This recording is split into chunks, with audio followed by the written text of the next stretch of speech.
문재인 대통령이 법무차관 사퇴 하루 만에 우리법 연구회 판사 출신 이용구 전 법무부 실장을 후임으로 내정했습니다. 그간 침묵해온 문 대통령이 내일 모레 열릴 징계위를 강행하겠다는 의지로 풀이됩니다. 중앙지검은 1차장 검사가 검찰 중립위협조치 중단을 요구하며 사표를 내놓는 등 혼란을 거듭하고 있습니다. 대검이 윤석열 총장 판사 사찰 의혹을 감찰한 대검 감찰부가 압수수색 과정에서 위법을 벌인 건 없는지 조사에 들어갔습니다. 윤 총장이 원전 수사 현안 보고를 받은 것으로 전해졌습니다. 추미애 장관 측은 윤 총장 업무 배제 효력을 중단한 법원 결정에 항고 의사를 내비쳤습니다. 신규 확진자가 다시 500명대로 올라섰습니다. 서울에 남은 중환자 병상은 6개뿐이고 나머지 지역은 아예 동이 났습니다. 경북 상주 한 닭농장에서 조류 인플루엔자 AI가 확진됐습니다. 전북 정읍 오리농장에서 AI가 발생한 지 나흘 만입니다. 4명이 숨진 군포 아파트 화재는 전기난로와 인화물질이 닿으면서 폭발을 일으킨 것으로 추정됩니다. 홍남기 부총리가 최근 집값을 두고 매수심리 진정세가 주춤하다고 해 대체 어떤 의미냐는 비판이 나왔습니다.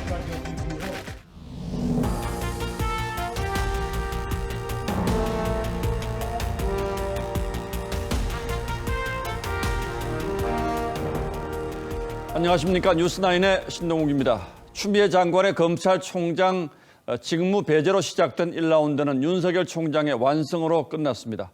파문의 와중에 법무부 차관이 사표를 냈고 당초 오늘로 예정됐던 윤 총장 징계위는 이틀 뒤로 밀렸습니다. 이성윤 지검장이 이끄는 서울중앙지검 1차장 검사가 사표를 내는 등 검찰도 혼란 속으로 빠졌습니다. 그러자 청와대와 추 장관이 즉각 반격에 나섰습니다. 판사 출신이자 현 정부와 매우 가까운 성향으로 알려진 이용구 변호사를 법무차관에 내정했습니다. 모레 열릴 징계위에서 다시 반전을 시도할 거란 전망이 그래서 나오고 있습니다. 김복원 기자가 이용구 법무차관 내정의 의미부터 먼저 설명하겠습니다. 이용구 변호사 내정은 고기영 차관의 사표를 수리한 지 불과 하루 만입니다. 보통 인사검증에 몇 달씩 걸리는 걸 감안하면 그야말로 초고속 인사입니다. 청와대는 이미 검증을 끝낸 인력풀에 있어서 가능했다고 설명했습니다. 강민석 청와대 대변인은 검찰개혁 등 현안을 공정하고 중립적으로 해결하고 조직을 안정화하는 데 기여할 것으로 기대한다고 밝혔습니다. 내일부터 근무하는 이 차관은 윤 총장 징계 청구자인 추미애 장관을 대신해 모레 열릴 징계위를 주도할 걸로 보입니다. 하지만 문 대통령은 이 차관이 징계위엔 참여하되 위원장은 맡지 않도록 지시한 걸로 전해졌는데 징계위의 중립성 확보 차원이라는 게 청와대의 설명입니다.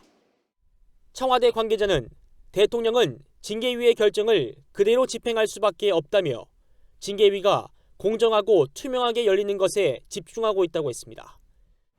60년 만에 비검찰 인사를 차관에 임명했지만 이 내정자는 우리법 연구회 판사 출신으로 대표적인 여권 성향 법조인으로 분류됩니다. 대한민국 법무부와 검찰은 우리법 출신 판사들이 접수를 하는 게 아닌가. 오늘 차관 인사는 법원의 직무복귀 판결에도 윤 총장에 대한 징계 절차를 강행하겠다는 대통령의 의지가 반영된 결과라는 해석도 나옵니다. TV조선 김복원입니다. 이용구 차관 내정자는 최근 공수처 출범 준비팀장을 맡은 것을 비롯해서 그동안 현 정부의 검찰 개혁에 깊숙이 관여해왔습니다. 추미애 장관의 인사청문 준비단장을 지냈을 만큼 측근 인사로도 분류되는데 검찰 내 소위 추미애 라인이 이탈한 상황에서 믿을 수 있는 인사를 결국 검찰 밖에서 찾았다고 봐야 할 것 같습니다. 저희가 차관 내정자의 이력을 이렇게 자세히 보도하는 이유는 모레 열릴 윤 총장 징계위원회에서 중요한 역할을 할 것으로 보이기 때문입니다. 신원석 기자입니다. 이용구 법무부 차관 내정자는 문재인 정부 출범 직후 50년간 검찰이 독점해오던 법무부 법무실장에 발탁돼 탈검찰화의 상징으로 통했습니다. 검찰 과거사위 간사와 공수처 출범 준비팀장 등을 맡으며 검찰개혁에 깊이 관여했고 검찰에 의한 인권침해 또는 검찰권을 남용한 의혹이 있는 사건 등 12건을 1차 사전조사 대상 사건으로 선정해서 추미애 장관의 청문회 준비단장도 맡았습니다. 또 박근혜 전 대통령 탄핵소추위원단 법률대리인을 지냈고 지난 대선 땐 문재인 후보 캠프에도 참여했습니다. 근거 없는 주장을 하시면서 각하를 해달라고 하니까 좀 답답한 노릇입니다. 하지만 이 내정자는 강남의 아파트 2채를 보유한 걸로 드러나 청와대 고위공직자 인사 원칙으로 자리 잡은 1가구 1주택에 위배된다는 지적도 나옵니다. 두 아파트의 합산 시세는 40억 원에 달하는 것으로 알려졌습니다. 청와대는 이 내정자가 곧 집 한 채를 처분할 계획이라고 밝혔습니다. TV조선 신은서입니다. 이제 관심은 모레 열릴 윤석열 검찰총장 징계위로 쏠리고 있습니다. 검사에 대한 징계 종류로는 해임, 면직, 정직, 감봉, 그리고 견책이 있는데 정직까지를 중징계로 분류합니다. 5명의 징계위원은 장관이 모두 지명합니다. 따라서 이번 경우 추미애 장관이 징계위에 참가는 하지 않지만 사실상 추 장관의 의중이 절대적이라고 할 수가 있죠. 그런데 추 장관 측은 징계위원을 누구로 할지 밝힐 수 없다는 입장입니다. 그 이유는 뭘까요? 윤서아 기자가 취재했습니다. 윤석열 총장 측은 법무부의 징계위원 명단과 징계기록 공개를 신청했지만 거부됐다고 밝혔습니다. 윤 총장 측 이완구 변호사는 밀실 징계를 위한 꼼수로 최소한의 방어권도 주지 않고 징계를 강행하려는 것이라고 반발했습니다. 하지만 법무부 측은 감찰 업무의 공정한 수행을 위한 불가피한 조치라는 입장입니다. 법무부 관계자는 징계위원 명단 공개는 사생활 비밀 침해와 징계의 공정성 등이 침해될 수 있다고 반박했습니다. 양측 공방의 핵심은 징계위원회가 어떤 인사들로 구성될지 여부입니다. 징계위는 위원장인 법무부 장관과 차관, 검사 2명, 외부 인사 3명 등 총 7인으로 구성되는데 검사 2명과 외부 인사 3명은 장관이 지명합니다.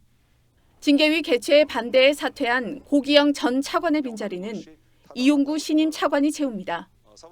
징계위에 참여할 검사로는 심재철 법무부 검찰국장, 신성식 대검 반부패 부장 등이 거론되는데 윤 총장 측은 두 사람 모두 재척 사유에 해당한다는 입장입니다. 일각에서는 고검장부터 일선 평검사들까지 윤 총장 징계를 반대하고 있는 상황이라서 징계위 구성이 어려울 것이라는 전망도 나옵니다. TV조선 윤서아입니다. 야권은 윤석열 총장 직무 복귀를 계기로 총공세에 나섰습니다. 추미애 장관을 파면하라고 요구했습니다. 한 발 더 나아가 추 장관을 직권 남용 혐의로 구속 수사해야 한다는 주장도 나왔습니다. 차정성 기자가 취재했습니다. 국민의힘 김종인 비대위원장은 추미애 장관 거취에 대한 대통령의 결단을 촉구했습니다. 과거 박근혜 정부가 윤석열 당시 국정원 댓글수사팀장을 배제한 일을 언급하며 후회할 일을 하지 말라고도 했습니다. 자꾸 무리수를 쓴다고 할 것 같으면 결국 가서 과거 정권에 의해서 보는 것처럼 여러분들이 나중에 후회밖에 할 수 없는. 당내 최다선인 정진석 의원은 1979년 박정희 정권이 신민당 김영삼 총재의 의원직을 제명한 일을 거론하며 몰락의 교훈을 반복하지 말라고 경고했습니다. 고집스러운 정치 권력이 야당 총재 김영삼의 의원직을 박탈하는 데서부터 촉발되었습니다. 데자뷰가 될 수 있음을. 하태경 의원은 행정법원 결정문이 추 장관의 직권 남용을 인정한 것이라며 구속 수사해야 한다고 했고 초선 의원들은 대통령의 책임까지 거론했습니다. 침묵으로 일관한 대통령에게도 법무부 장관의 직권 남용을 묵시적으로 공모한 책임이 있다. 국민의힘은 추미애 장관이 문 대통령과 협의 없이 이번 일을 밀어붙이긴 어렵다고 보고 투쟁 수위를 더 끌어올린다는 계획입니다. TV조선 차정승입니다. 어제 법원의 결정으로 윤석열 검찰총장이 직무에 복귀하자마자 검찰이 월성 1호기 원전 관련 내부 자료를 대량으로 삭제하는 데 관여한 전현직 산업통상자원부 공무원 3명에 대해서 구속영장을 청구했습니다. 대검찰청에 나가 있는 취재기자를 연결하도록 하겠습니다. 자, 한성원 기자. 네, 대검찰청에 나와 있습니다. 자, 대전지검이 조금 전에 월성 1호기 원전 경제성 평가 조작 의혹과 관련해서 관련 공무원에 대해서 대대적으로 구속영장을 청구했다면서요? 네, 그렇습니다. 윤 총장은 하루 종일 그동안 밀린 현안 업무 보고를 받아왔습니다. 윤 총장은 퇴근했지만 대전지검은 방금 전 산업통상자원부 전현직 공무원 3명에 대해 구속영장을 청구했습니다. 윤 총장이 업무에 복귀한 지 하루 만입니다. 윤 총장은 대전지검에 수사 중인 월성 원전 수사건과 관련해 꼼꼼한 법리 검토를 주문한 뒤 전격적으로 이루어진 것으로 알려졌습니다. 윤 총장은 감사원의 감사를 앞두고 증거를 인멸한 혐의를 받는 전현직 산업통상자원부 간부들의 구속영장 청구와 관련한 수사팀 검토 내용도 보고받았습니다. 직무정지 직전에 대전지검의 구속영장 청구에 대한 보완을 지시한 만큼 오늘 지시가 있었던 것으로 알려졌습니다. 그동안 월성 원전 관련 수사를 맡고 있는 대전지검은 평가서 조작 의혹을 받는 산업부 공무원에 대해 구속영장 청구가 불가피하다는 입장이었습니다. 감사원 감사에서 이들이 광범위하게 증거인멸을 시도한 정황이 나온 만큼 불가피한 결정이었다는 분석입니다. 지금까지 대검찰청에서 TV조선 한송원입니다. 윤 총장의 복귀와 함께 원전 관련 수사도 속도를 내는 것 같습니다. 그런가 하면 이성윤 지검장이 이끄는 서울중앙지검도 오늘 아침부터 술렁였습니다. 이 지검장이 잠시 자리를 비운 데다 지검장을 보좌하는 1, 2차장 검사가 모두 사표를 냈다는 얘기가 돌았기 때문입니다. 모두 이른바 추미애 라인으로 불리는 검사들인데 확인 결과 김욱준 1차장 검사가 사표를 낸 것으로 확인됐습니다. 정준영 기자가 취재했습니다. 서울중앙지검의 최고위급 검사 중 한 사람인 김욱준 1차장 검사가 사표를 냈습니다. 김 차장 검사는 검찰의 정치적 중립성과 존재 가치를 위협하는 조치들을 즉각 중단해 주시기 바란다는 짧은 입장을 냈습니다. 김 차장 검사는 이성윤 중앙지검장의 측근으로 윤석열 총장의 처가 의혹 사건을 수사 지휘했습니다. 지난 24일 추미애 법무장관이 윤 총장의 직무집행정지를 발표하기 4시간 전 윤 총장 장모를 의료법 위반과 사기 혐의로 기소하기도 했습니다. 중앙지검 일각에서는 김 차장 검사가 4일 열리는 윤 총장 징계위원회 위원으로 참석하라는 지시를 받고 사표를 제출했다는 후문도 나왔지만 중앙지검은 부인했습니다.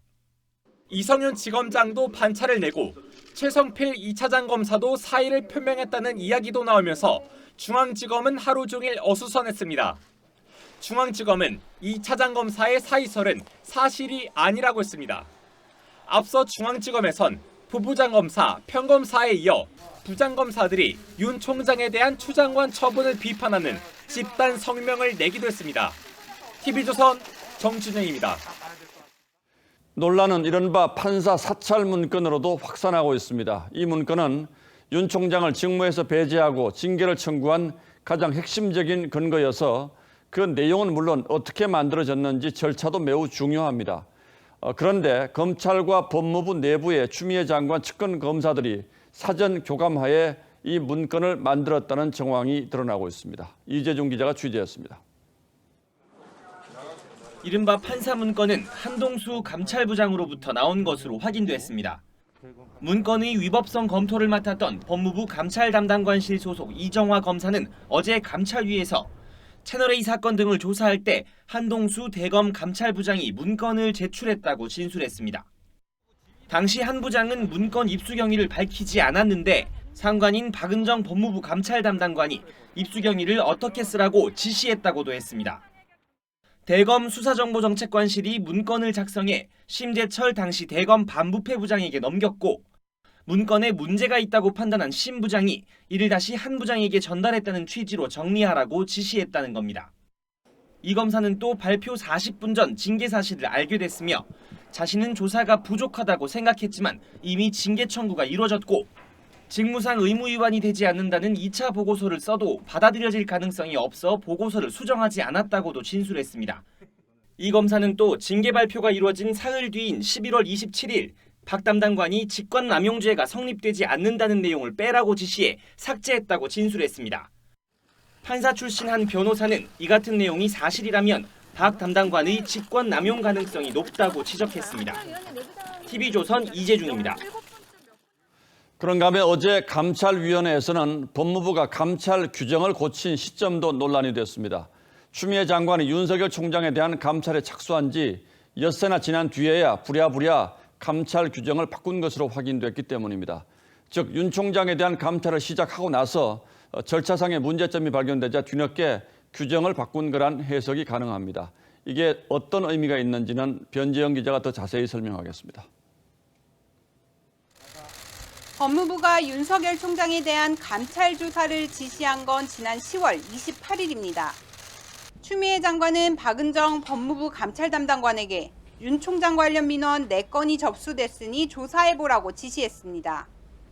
그리고 엿새 뒤인 11월 3일 감찰 규정을 개정합니다.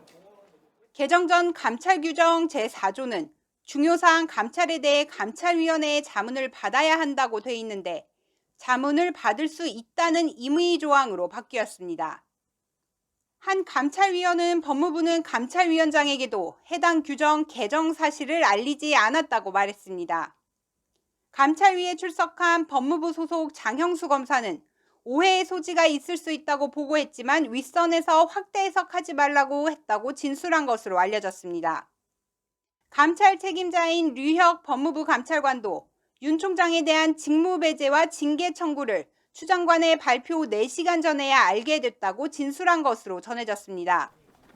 어제 감찰위원회에선 이 같은 진술이 잇따르면서 추 장관이 지난 4월 직접 임명한 감찰위원들까지 절차에 중대한 흠결이 있다는 데 동의한 것으로 전해졌습니다. TV조선 변재영입니다. 이런 가운데 윤석열 총장 감찰을 주도한 대검 감찰부의 위법 여부에 대한 조사도 시작되었습니다.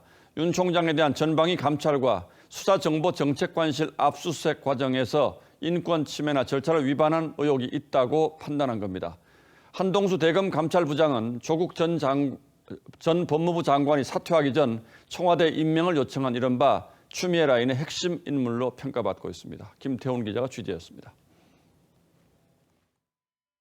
대검찰청 인권정책관실이 대검찰청 감찰부에 대한 조사에 착수한 것으로 확인됐습니다. 대검 수사정보정책관실은 어제 오전 감찰부가 인권을 침해하고 절차를 위반한 의혹이 있다며 진정을 제기했습니다. 총장 직무를 대행하던 조남관 대검 차장검사는 윤 총장 업무 복귀가 결정되기 전인 어제 오전 인권정책관실에 감찰부에 대한 조사를 지시했습니다. 조사 대상은 대검 감찰부가 조남관 차장검사 등 보고와 결재 라인을 생략하고 구체적인 사건 지휘를 할 수 없는 법무부에 직접 보고한 의혹 등인 것으로 알려졌습니다. 인권정책관실은 조사를 통해 한동수 감찰부장 등의 범죄 혐의점이 드러날 경우 일선 검찰청에 정식 수사 의뢰를 하거나 비위 사실에 대한 감찰을 진행할 수 있습니다. 윤 총장에 대한 전방위 감찰과 수사에 나섰던 대검 감찰부가 역공을 당하는 상황인 셈입니다. 한동수 감찰부장은 판사 출신으로 조국 전 법무장관이 마지막으로 임명한 대검 부장급 인사입니다. TV조선 김태훈입니다. 수사에 몰린 추미애 장관은 대리인을 통해서 어제 행정법원의 결정을 정면으로 반박했습니다. 법원도 판단을 잘못할 수 있다고 했습니다. 어제 법원의 판단은 검사들의 조직적 반발에 영향을 받은 것으로 보인다며 항고 의사도 내비쳤습니다. 이어서 이채현 기자가 보도합니다. 추미애 장관 측 대리인 이옥형 변호사가 입장문을 통해 법원에도 늘 오판은 있고 판사에게 있는 숙명이라며 국민 분열과 갈등이 더 심해질 우려가 있다고 법원 결정을 반박했습니다. 특히 재판부가 윤 총장에게 회복할 수 없는 손해가 발생한다고 판단한 데 대해 그럼 어떤 경우에도 검찰총장의 직무를 정지시킬 수 없다는 이상한 결론에 이른다고 비판했습니다. 검찰의 조직적인 반발도 거론했습니다. 최근 전국 검사들의 조직적인 의견 표명에 영향을 받은 것으로밖에 볼 수 없다며 검사들의 조직적 의견 표명이 목표한 바를 이룬 것이라고 비판했습니다. 결정문 중에 일부 문구는 유리하게 해석하기도 했습니다. 법원이 윤 총장 징계 사유에 대해서는 판단하지 않았다며 징계는 법무부 징계위에서 자율적, 독자적으로 하라는 것이라고 징계 강행 의지를 재확인했습니다. 항고 여부를 검토하겠다고도 했는데 검찰의 중립성을 강조한 법원의 판단에는 반박을 하지 않았습니다. 추미애 장관은 변호인의 입장 외에 SNS 등에서는 침묵을 지켰습니다. TV조선 이채현입니다. 결국 모레 징계위원회에서 어떤 징계가 결정되느냐에 따라서 여러 가지 경우의 수가 나올 수 있습니다. 오늘은 윤석열 총장 징계에 따라서 앞으로 어떤 일이 벌어질 수 있는지 그 경우의 수를 따져보도록 하겠습니다. 자, 윤슬기 기자. 네. 오늘은 먼저 화면을 준비했는데 이게 어떤 그림입니까? 네, 현재 이 양측의 입장을 정리를 해봤는데요. 절충점을 못 찾고 대립하는 분위기가 이 그림에도 반영되고 있죠. 예, 정말 복잡하게 얽히고 설킨 것 같은데 먼저 대통령이 이 해임 카드를 꺼낼 경우의 정치적 법적인 측면을 따져봤군요. 네, 이 윤 총장 해임이나 사퇴 요구는 문 대통령 입장에선 여러 가지 정치적인 부담이 뒤따르는 일입니다. 무엇보다 본인이 내린 임명 결정을 스스로 뒤집는 모양새가 되기 때문이죠. 또 문 대통령은 과거 자신의 책 운명에서 검찰의 정치적 중립을 위해 검찰총장 임기를 지키는 것 자체가 굉장히 중요한 일이라고 한 적이 있습니다. 이렇게 강조하던 총장의 임기 보장을 결과적으로 못했다는 비판도 나올 수 있겠죠. 자, 그런데 그 부담을 다 감수한다고 가정한다면 대통령이 법률적으로 해임을 하는 것이 가능은 합니까? 네, 우리 헌법 78조엔 공무원 임면은 법률에 의해야 한다고 돼 있는데요. 그 근거를 검찰청법 37조로 삼는 거죠. 검사는 징계 처분이 아니면 해임 등의 처분을 받지 않는다는 그런 조항인데요. 이는 반대로 징계를 통한 해임은 가능하다고 해석될 수도 있습니다. 자, 그렇다면 여권 입장에서는 윤석열 총장이 이렇게 알아서 사퇴를 해주면 좋은데 그럴 가능성은 거의 없는 거죠? 그렇습니다. 자, 그렇다면 사퇴를 하고 싶어도 이 징계 때문에 못한다 이런 얘기도 있는데 그건 왜 그렇습니까? 네, 이 중징계가 요청된 공무원의 퇴직은 허용하지 않는다는 국가공무원법 조항 때문이죠. 그래서 윤 총장은 사퇴든 자진 사퇴든 추 장관과의 동반 사퇴든 징계위에 회부된 만큼 본인 뜻에 의해 물러날 수가 없고 그래서 윤 총장의 사퇴를 이끌어내려면 먼저 이 징계부터 철회를 해야 하는 거죠. 자, 그렇다면 남은 유력한 경우의 수는 징계에 의한 해임을 들 수가 있겠는데 자, 이 경우에도 어떤 변수가 있습니까? 네, 이 징계 종류는 총 5가지인데요. 견책을 뺀 나머지 징계의 집행은 법무부 장관 제청으로 대통령이 하게 돼 있습니다. 따라서 만약에 가장 낮은 징계인 견책이 나온다면 대통령은 징계를 직접 한다는 부담을 조금 덜 질 수 있게 되죠. 하지만 윤 총장이 징계 처분에 소송을 건다면 어떻게 될까요? 반년이 걸릴지 1년이 걸릴지 그거 알 수가 없거든요. 내년 7월이 임기 말인데 결국은 소송하고 가처분으로 임기 다 끝나는. 자, 이렇게 법적 분쟁으로 가면서 상황이 장기화되는 것 역시 여권이나 대통령, 정부 입장에서 상당히 부담이 되기 때문에 어떤 선택을 할지 정말 궁금하군요. 그렇습니다. 예, 윤슬기 기자 잘 들었습니다.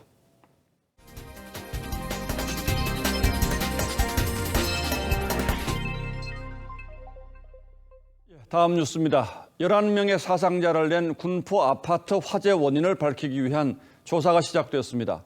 경찰은 전기 난로에서 폭발음과 함께 불길이 시작됐다는 공사 관계자의 진술을 확보했습니다.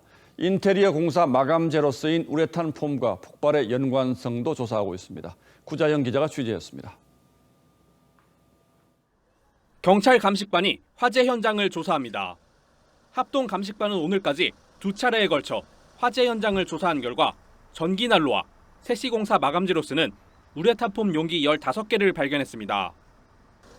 발화 부위는 화재 현장 거실로 추정이 되며 발화 원인에 대해서는 금일 수거한 공사 관련된 물품 등을 감정하고 경찰은 인테리어 공사를 하던 근로자 5명 가운데 3명은 대피하고 2명이 추락했다고 밝혔습니다. 경찰은 폭발음과 함께 전기난로에서 불길이 치솟았다는 생존자의 진술을 확보하고 현장에서 발견된 우레탄폼 등 인화물질과 전기난로가 폭발과 연관성이 있는지를 조사하고 있습니다. 펑 소리가 나서 보니까 전기난로에서 불이 올라오고 있어서 놀라서 그냥 세 분이 그냥 대피를 했다고 진술하고 있어요. 불이 난 아파트에는 스프링클러도 없었습니다.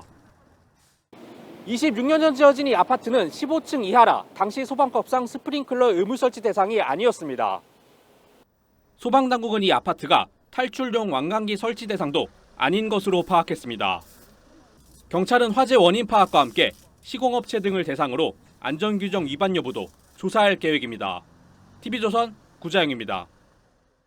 군포 아파트 화재 현장에서는 사다리차로 3명을 구조한 20대 청년 한상훈 씨도 있었습니다. 한 씨는 더 많은 사람을 구하지 못했다며 고개를 숙였는데 희생자 가운데는 결혼을 2달 앞둔 예비 신랑도 있어서 안타까움을 더했습니다. 신유만 기자입니다. 불이 난 아파트에서 2사람이 사다리차를 타고 내려옵니다. 그 사람이야. 와, 저 애들이야? 15층에 살던 남매는 사다리차 덕에 목숨을 구했습니다. 살았어. 이 사다리차는 12층에서도 20대 여성을 구조했습니다. 절체절명의 순간에 사다리차로 3명을 구한 주인공은 29살 한상훈 씨. 한 씨는 이날 인테리어 공사 자재를 운반하러 왔다 화재를 목격했습니다. 인명구조를 위해 14층까지 올라가는 사다리차의 안전장치도 풀고 자리를 옮겨가며 생명을 구했습니다.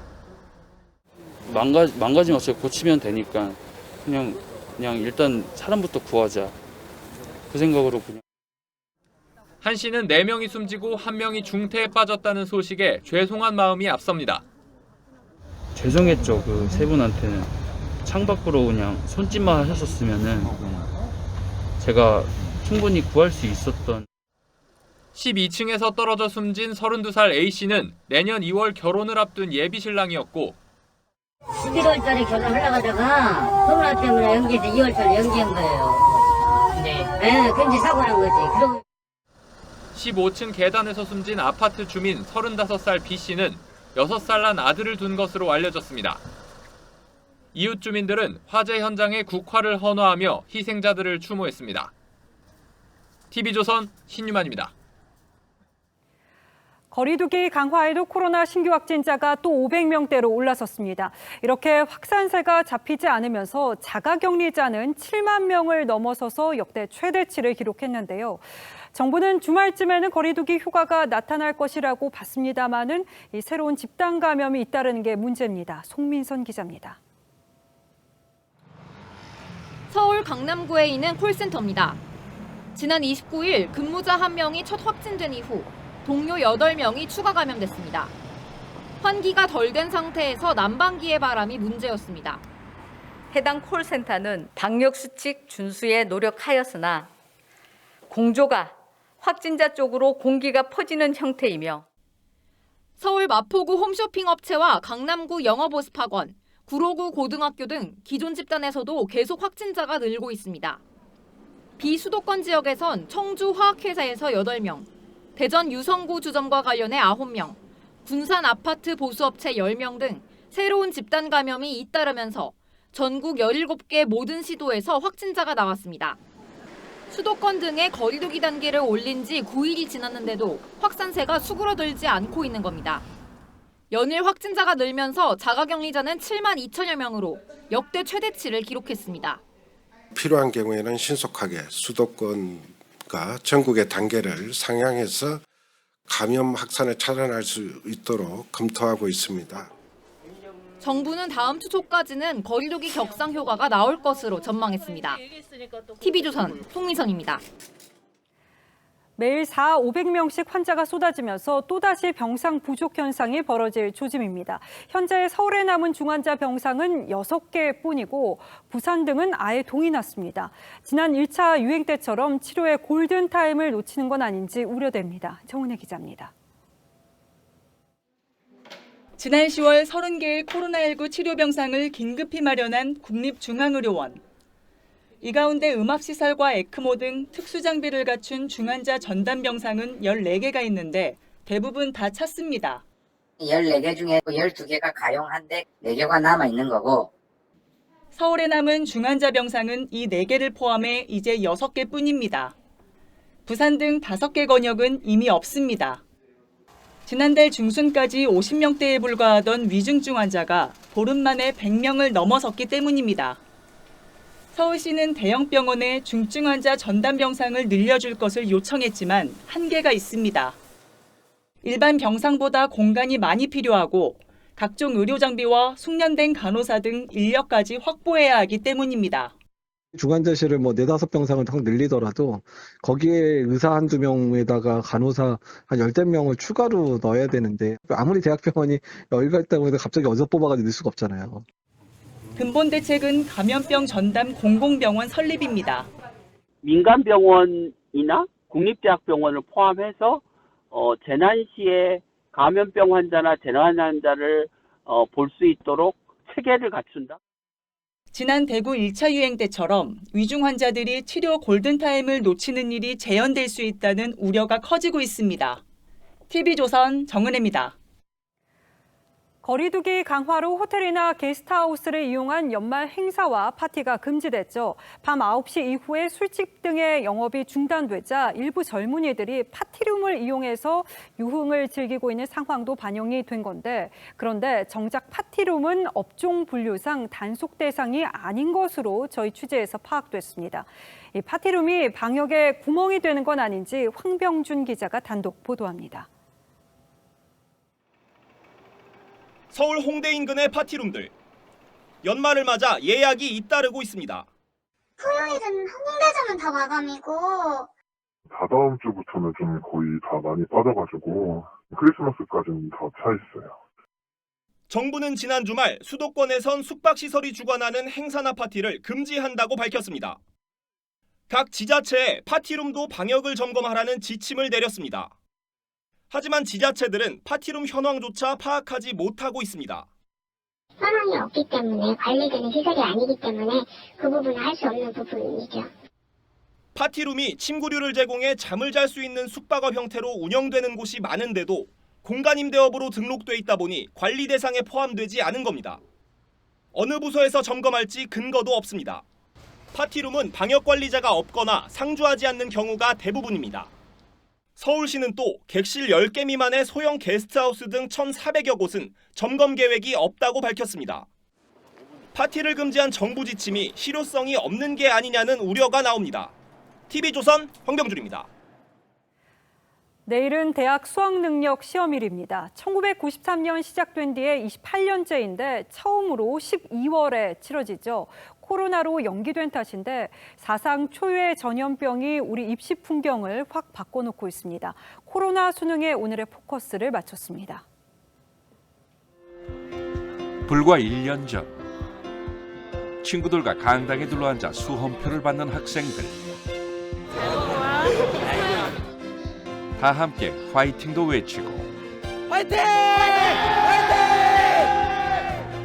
후배들은 박수와 환호로 선배들을 응원했습니다. 수능을 하루 앞둔 예비 소집일, 전국 고등학교가 비슷한 모습이었죠. 그런데 올해는 완전히 달라졌습니다. 오가는 사람이 없어 적막하기까지 한 고등학교. 시험장으로 쓰여질 예정이라 방역 차원에서 일주일 전부터 출입이 통제됐었죠. 수험표를 받기 위해 오랜만에 학교에 나온 수험생들만 몇몇 보일 뿐입니다. 집에서 일어나서 학원 왔다 갔다 한 거 빼고는 다른 데를 별로 안 나간 것 같아요. 좀 무서워서. 사람 간 접촉을 최소화하기 위해 드라이브스루, 워크스루 방식으로 수험표를 나눠주기도 했죠. 수험생들은 발열 체크와 손소독을 거쳐 수험표를 받은 뒤에도 방역 문제로 서둘러 집으로 향했습니다. 상황이 많이 바뀌어서 불편할 것 같기도 하지만 지금 시국인 만큼 방역 수칙을 잘 지켜서 내일 시험이 치러질 시험장도 완전히 달라졌습니다. 책상 간격은 넓어지고 예전에 없던 비말 차단 가림막이 생겼죠. 학생들도 달라진 환경에서 시험을 보는 연습을 해왔습니다. 가림판 때문에 시험지를 일부러 밑에를 접어서 이렇게 좀 최대한 불편하게 치려고 노력을 했어요. 유증상자와 자가격리자, 확진자를 위한 별도의 시험 공간이 필요해 시험실 숫자도 예년보다 크게 늘었죠. 시험실은 총 31,291개로 1,291개가 증가하였으며 작년보다 49%의 시험실을 더 준비하였습니다. 시험 당일인 내일 고사장 앞 단체 응원은 금지됐고 교육당국은 학부모들도 교문 밖 대기를 삼가달라고 했습니다. 내일 시험장에 나왔다가 감염되거나 격리될 경우 수시 면접에 나갈 수 없는 일부 수험생들이 응시를 꺼리면서 결시율이 예년보다 높아질 거란 관측도 있죠. 사상 초유의 팬데믹 속에 치러지는 대학 수학 능력 시험. 코로나가 우리 대학 입시 풍경마저 완전히 바꿔놓고 있습니다. 뉴스라인 포커스였습니다. 거의 1년에 가까운 코로나 시대를 살아내고 있는 게 우리인데 지난 한 달은 특히 혹독했습니다. 전 세계에서 코로나에 감염된 순진이들이 10초에 1명이었습니다. 본격적인 겨울을 맞아서 더욱 잔인한 상황이 벌어지진 않을까 두렵습니다. 그래서 더더욱 백신에 대한 기대가 커지는 건데 우선 영국이 세계에서 처음으로 화이자 백신 긴급 사용을 승인했습니다. 유혜림 기자가 보도하겠습니다. 코로나 확진자를 위해 급히 만들어진 병원입니다. 텅 빈 공간에 침대가 다닥다닥 붙어있는 모습이 지난 3월 중국이 우한에 세웠던 임시병원을 연상시킵니다. We really hope that we would never ever need to use this. We've been really challenged to get staff here. We are taking volunteers. 11월 한 달간 미국에선 440만 8천여 명이 감염됐습니다. 사망자는 36,900명으로 1시간에 51명꼴로 숨졌습니다. Cases of COVID-19 are spiking. And beyond the tragic loss of life, the toll of this recession continues to mount. 이탈리아에서도 한 달 새 80만 명이 감염됐는데 그전 8개월간 감염된 확진자보다 더 많습니다. 북반구가 겨울로 접어들면서 코로나는 들불처럼 번집니다. 세계 11월 확진자는 1,714만여 명, 사망자는 27만 명을 넘었습니다. 일본의 6.3명꼴로 코로나에 희생된 겁니다. 이런 가운데 영국이 처음으로 화이자 백신의 긴급 사용을 승인했습니다. 영국 보건부는 다음 주부터 접종할 방침입니다. 모더나와 화이자 두 건의 백신이 승인을 기다리는 미국 보건당국은 승인이 나면 의료계 종사자 2,100만 명에게 우선 투여하도록 권고했습니다. 미국 보건부는 백신을 냉각 상태로 안전하게 운반하기 위한 모의 훈련도 마쳤습니다. TV조선 유혜림입니다. 경북 상주의 닭 농장에서 올해 두 번째 고병원성 AI가 발생했습니다. 사육 농장뿐만 아니라 전국 곳곳의 야생 조류에서도 AI가 확인돼서 가볍게 지나가지 않을 가능성이 높은 상황입니다. 전국 확산이 우려됩니다. 김다로 기자입니다. 경북 상주의 산란개 농장에서 지난달 27일부터 나흘 동안 닭 938마리가 잇따라 폐사하는 등 의심 증상이 나타났습니다. 검사 결과 고병원성 AI 확진 판정을 받았습니다. 지난달 28일 전북 정읍의 오리 농장에서 발생한 지 나흘 만입니다. 방역 당국은 농장의 AI 방역 조치가 허술했던 것으로 보고 있습니다. 생석계 도포, 축사와 선별 포장 시설 이동 시 대인 소독, 농장 출입자 방역복 착용 등이 미흡한 것으로 지적되었고, 고병원성 AI가 발생한 이 농장의 반경 10km 안에 있는 가금류 농가 13곳은 30일 동안 이동이 제한됩니다. 경북을 포함해 충남과 충북, 세종, 강원 등에서도 가금 농장과 축산시설 출입이 전면 통제됩니다. 방역 당국은 해당 농장은 물론 반경 3km 안에 있는 가금류 등 56만 마리를 살처분할 예정입니다. 판로가 막힌 농민들은 막막합니다. 제한에 걸려서 못 내고 그냥 살처분을 해야 되니까 분위기가 뭐 살아는 판 아니겠습니까? 경기 안성과 전북 정읍에서는 야생조류에서 고병원성 AI가 잇따라 검출되는 등 지난 10월 이후 지금까지 모두 11건이 확인됐습니다. 방역 당국은 차량이나 사람을 통해 확산된 것으로 보고 축산 농가에 철저한 방역을 당부했습니다. TV조선 김다로입니다. 퇴근길 경찰관이 불이 난 차 안에 갇힌 운전자를 구조해서 화제입니다. 운전자를 구한 뒤 10초 뒤에 차량이 폭발할 정도로 아주 위험한 상황이기도 했는데 기지를 발휘해서 시민을 구한 겁니다. 뉴스가 여기까지면 참 좋았을 텐데 예상치 못한 상황도 있었습니다. 어떤 상황이었는지 하동원 기자가 전하겠습니다. 뒤집힌 승용차에서 시뻘건 불길이 치솟습니다. 소방관이 물을 뿌려도 불길은 쉽게 잡히지 않습니다. 교통사고로 인한 화재는 맞고요. 전복돼가지고 자력으로 대피도 못하는 상황이었고. 어젯밤 10시 46분쯤 부산 강서경찰서 근처 도로에서 40대 A씨가 차를 몰다 교통사고를 냈습니다. 운전자 A씨가 몰던 차는 이 중앙분리대를 들이받고 뒤집힌 뒤 불이 났습니다. 퇴근길에 사고를 목격한 강서경찰서 박강학 경감은 소화기를 꺼내들고 달려갔습니다. 박 경감은 엔진룸에서 치솟는 불길을 끄다 차 안에 갇힌 운전자 A씨를 발견했습니다. 자신보다 몸집이 큰 A씨를 간신히 구조한 뒤 곧바로 차가 폭발하며 불길에 휩싸였습니다. 한 10초 지나니까 뻥뻥 터지더라고. 이 사람에는 계력이 생기더라고. 그런 상황에서는 사람을 구해야 되겠다는 그런 일념만 있으니까. 박 경감 덕분에 운전자 A씨는 가벼운 부상만 입고 구사일생으로 목숨을 건졌습니다. 그런데 경찰 조사 결과 A씨는 사고 당시 무면허에 면허 취소 수준의 만취 상태였던 사실이 드러났습니다. A씨는 용감한 경찰관 덕분에 목숨을 건졌지만 무면허 음주운전 혐의로 경찰 조사를 받게 됐습니다. TV조선 하동훈입니다.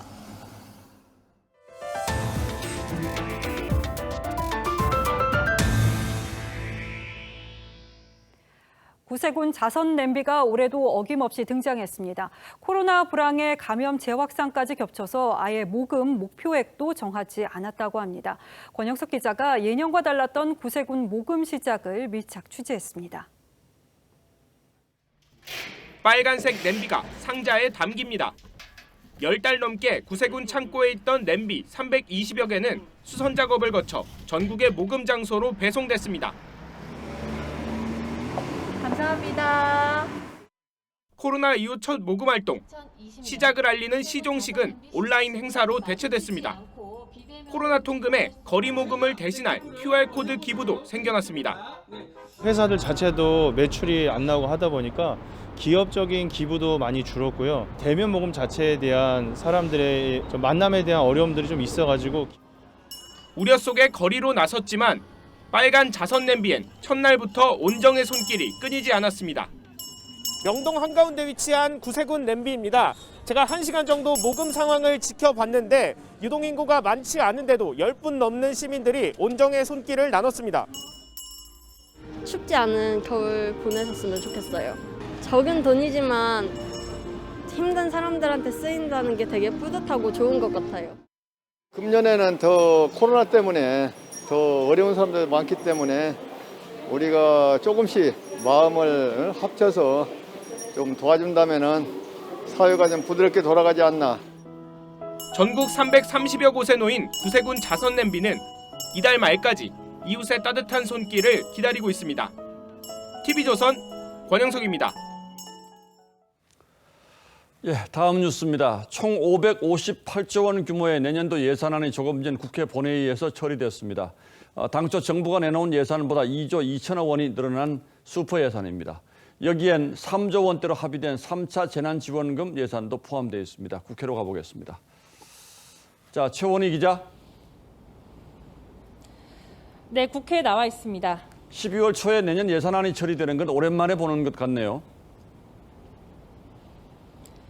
네, 여야는 조금 전인 저녁 8시쯤 본회의를 열고 558조 원 규모의 내년도 예산안을 통과시켰습니다. 오늘이 법이 정한 예산안 처리 마지막 날인데 국회가 이 시한을 지킨 건 2014년 이후 6년 만입니다. 국회를 통과한 내년도 예산은 올해 본 예산보다 8.9% 늘었고 당초 정부가 낸 예산안보다도 2조 2천억 원이 늘어난 역대 최대의 규모입니다. 정부 예산안보다 국회가 예산 규모를 늘린 것도 글로벌 금융위기 직후인 2009년 이후 11년 만입니다. 증액된 예산은 3차 재난지원금 3조 원과 코로나 백신 예산 9천억 원이 포함이 됐습니다. 반면 당초 야당이 50% 삭감을 주장했던 한국판 뉴딜 예산은 약 6천억 원 깎이는 데 그쳤습니다. 또 증액된 예산을 충당하기 위한 국채 발행 규모는 3조 5천억 원으로 당초 예상보다 늘었습니다. 이에 따라 내년도 국가 채무는 올해보다 18.7% 늘어난 956조 원이 될 전망입니다. 3차 재난지원금은 빠르면 내년 1월 초부터 선별 지급될 예정입니다. 지금까지 국회에서 TV조선 최원입니다. 매수 심리 진정세가 주춤한 양상이다. 매수 심리도 아니고 매수 심리 진정세. 여러분은 이 말이 무슨 뜻인지 금방 아시겠습니까? 오늘 홍남기 경제부총리가 쓴 표현인데 집값 상승률이 다시 반등하는 불안한 주택시장을 이렇게 이해하기 어렵게 말한 겁니다. 아파트가 빵이라면이라든가 아파트에 대한 환상을 버리라는 등 고위 정부 여당 인사들의 논란성 발언이 이어질 뿐 정부는 정작 뾰족한 주택 대책은 내놓지 못하고 있습니다. 송병철 기자가 보도합니다. 오늘 10일차로 열린 부동산 시장 점검 관계 장관 회의. 홍남기 경제부총리는 모두 발언에서 최근 주택시장 동향을 평가했습니다. 서울 중저가 지역 중심으로 최근 매수 심리 진정세가 주춤한 양상이기도 합니다. 지난주 서울 동부권과 강북권의 매수자가 늘며 집값 상승률이 다시 반등하는 상황을 보이자 매수 심리 진정세가 주춤했다라는 애매한 표현을 쓴 겁니다. 당장 SNS에서는 엄청나게 오른다 그 말인가, 상승세가 주춤하다는 건 들어봤어도 진정세가 주춤하다는 건 처음 듣는다라는 등 비판의 글이 올라왔습니다. 부동산 장관회의 결과물도 마찬가지입니다. 정부는 이달 안에 3만 9천 호의 공실 공공임대주택 입주자를 모집한다고 밝혔는데 지난 10차 회의 때 이미 포함된 내용입니다. 그나마 공모형 리츠와 부동산 펀드로 임대주택 시장에 투자를 유도한다는 대책을 새로 꺼냈는데 아직 검증된 게 없습니다. 민간인들에게 펀드를 모집해서 임대주택 공급을 활성화시키려고 하면 문제가 발생할 수도 있습니다. 정부는 이달 중순에 발표하는 내년도 경제정책 방향에서 구체적인 방안을 밝힐 예정입니다. TV조선 송병철입니다. 여야 합의에 의한 공수처장 추천이 무산되자 여당은 야당의 거부권을 무력화하는 법 개정을 추진하고 있습니다. 야당이 반대해도 공수처장을 임명할 수 있도록 하자는 거죠. 여기에 대해 공수처에서 근무할 검사들의 자격 요건까지 대폭 완화하는 방안을 추진하고 있습니다. 야당은 민변 출신 변호사들을 데려와서 권력 수사를 못하게 하려는 의도라고 비판했습니다. 홍현주 기자가 취재했습니다. 민주당 의원들이 공수처 검사의 변호사 자격 보유 기간을 현행 10년에서 7년으로 낮추고 재판과 수사, 조사 등 실무 경력을 삭제하는 내용에 잠정 합의했습니다. 지난주 국회 법사위 제1법안심사소위에서 김용민 의원이 50세 이하 중에 현행 조건을 갖춘 사람은 200명이 넘지 않는다고 한 뒤 법 개정이 추진되는 겁니다. 김인겸 법원행정처 차장이 머릿속으로 생각해 결정하는 건 아닌 것 같다며 제동을 걸었지만 간사인 백혜련 의원도 법적 안정성에 비춰 애매하다며 실무 경력 삭제를 주장했고 결국 잠정 합의로 회의를 마쳤습니다. 야당은 민변이나 우리법연구회 출신으로 공수처를 채워 권력 수사를 뭉개려는 계산이라고 반발했습니다. 특정 출신들의 세력으로 그 공수처 검사를 채우겠다는 의도가 아니냐. 이런 가운데 판사들의 집단 행동을 유도했다는 의혹이 제기된 민주당 김남국 의원은 의혹 제기 이틀 만에 그런 일이 상식적으로 가능하겠느냐며 야당이 전해 들은 말로 소설을 쓰고 있다고 반박했습니다. TV조선 홍현주입니다. 드론은 그동안 미국이 군사작전에서 살상용 무기로 활용해서 큰 효과를 봐왔었죠. 우리 군도 적진으로 날아가서 자폭하거나 이 소총을 장착해서 요인을 암살할 수 있는 드론을 내년 초에 도입해서 시범 운용합니다. 우리 군 전력에 어떤 변화가 기대되는지 윤동빈 기자가 보도합니다. 건물 위에서 소총을 난사하는 적을 정찰 드론이 포착하고 좌표를 전송하자 공격용 드론이 빠른 속도로 건물 안으로 날아가 자폭합니다.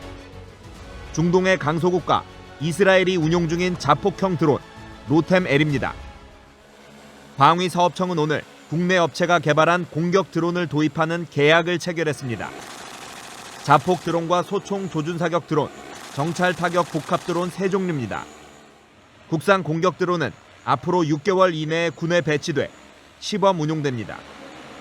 공격용 드론이 도입되면 기존 박격포나 자주포가 공격하기 어려운 산비탈에 숨어있는 표적이나 이동하는 표적도 영상 추적 방식으로 유도해 조준 타격이 가능합니다. 군인의 희생을 최소화하고 표적을 정밀 타격할 수 있는 공격용 드론은 미래 지상전의 게임 체인저가 될 것으로 기대되고 있습니다. 그동안 무기 도입 사업은 10년 넘게 걸리기도 했습니다. 방사청은 첨단 무기를 제때 전력화하기 위해 기획부터 납품까지 10개월밖에 안 걸리도록 했는데 공격 드론도 이 사업의 일환입니다.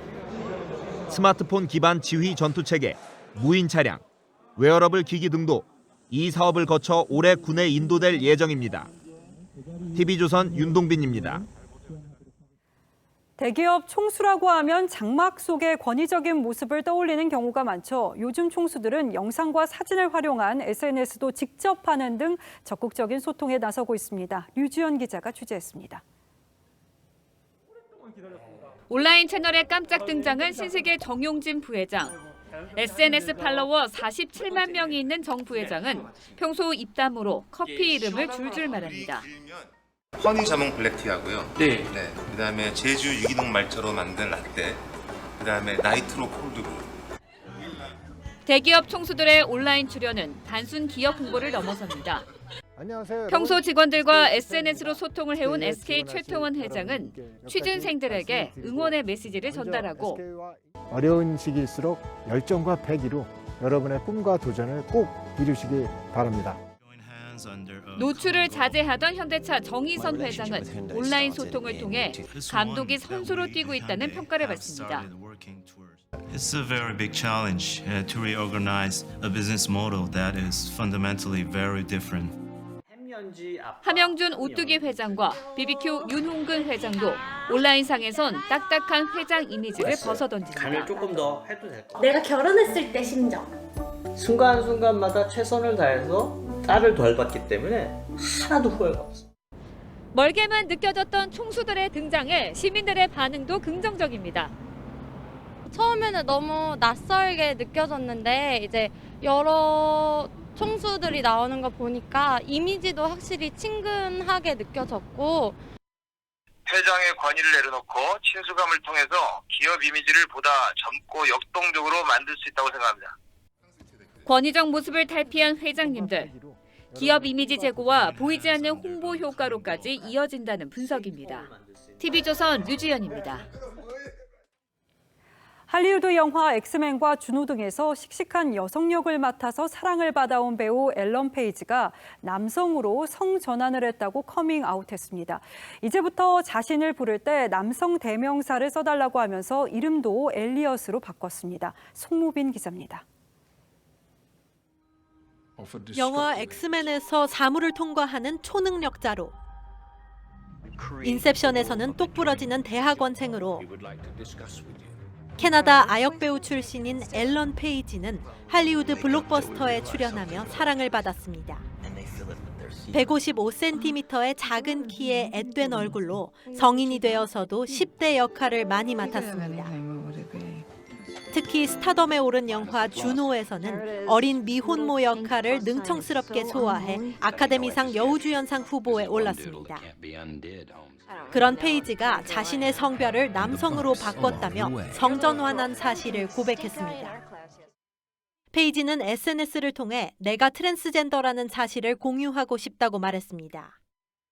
그러면서 이제부터 앨런이 아닌 엘리엇 페이지로 she라는 여성 대명사가 아닌 he라는 남성 대명사로 불러달라고 했습니다. 페이지는 사회에서 소외당하고 학대와 괴롭힘을 당하는 트랜스젠더들을 위해 목소리를 내겠다고 말했습니다. 페이지는 2014년 여성 동성애자임을 공개했고 2018년에는 8살 연하의 여성 안무가와 결혼하면서 자신의 성적 정체성이 남성이라고 알렸습니다. 페이지는 지금 드라마 시리즈물 엄브렐러 아카데미의 주연으로 출연 중인데 이 역할은 계속 맡을 것으로 알려졌습니다. TV조선 송무빈입니다.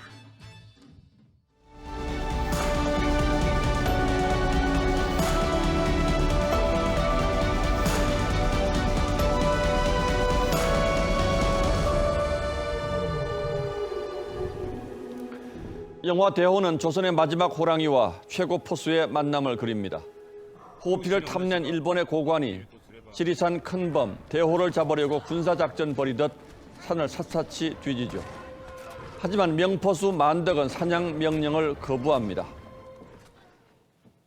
어느 산이 됐건 산군님들은 건드리는 게 아니요. 최민식이 연기한 명량과 대호는 닮았습니다. 파면당했던 이순신이 수군 지휘권을 되찾아 최후의 결전에 임했듯 만덕은 대호의 운명을 일본군 소나기에 내맡기지 않으려고 총을 잡습니다.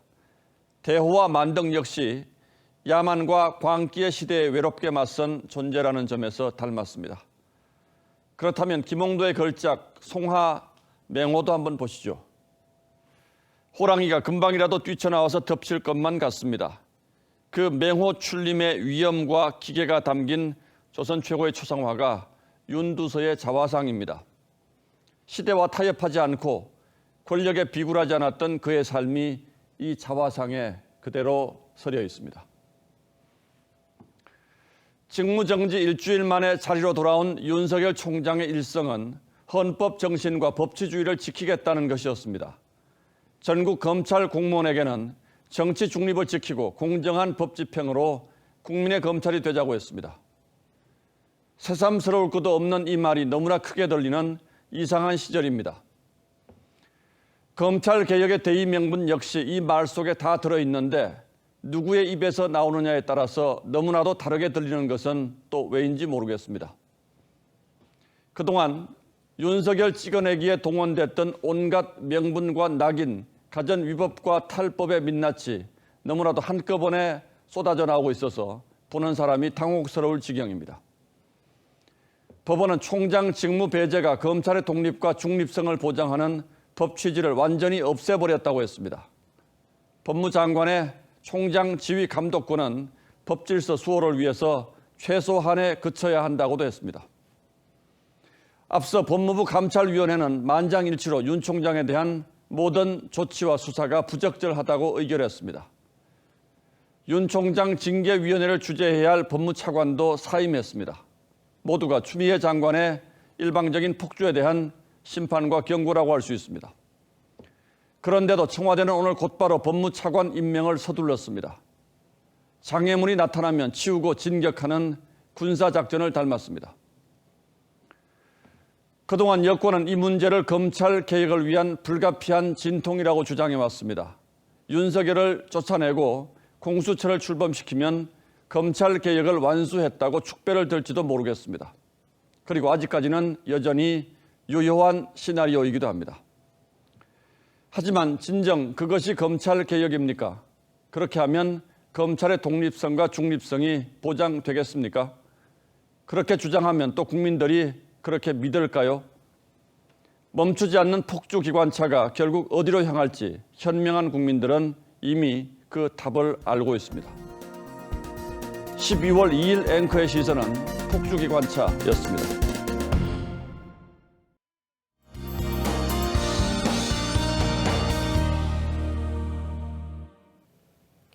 대학 수학능력시험이 하루 앞으로 다가왔습니다. 내일 한파까지는 아니겠지만 내륙 지역을 중심으로 영하권으로 떨어지겠고요. 바람도 약간 불겠습니다. 체감 추위가 상당하겠는데요. 내일 서울의 아침 기온 영하 2도로 예상되고 체감 온도는 영하 5도까지 떨어지겠습니다.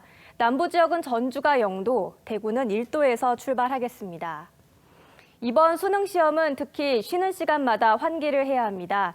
내일 공기는 깨끗할 것으로 보여 미세먼지 걱정은 없겠지만 옷을 꼭 따뜻하게 입으셔야겠습니다. 얇은 옷을 여러 겹 겹쳐 입으면 도움이 되겠습니다. 모레는 서울이 영하 4도까지 떨어지는 등 더 추워지겠고요. 당분간 맑은 날씨가 이어지겠습니다. 날씨였습니다. 12월 2일 수요일 뉴스나인은 여기서 모두 마치겠습니다. 시청해주신 여러분 고맙습니다.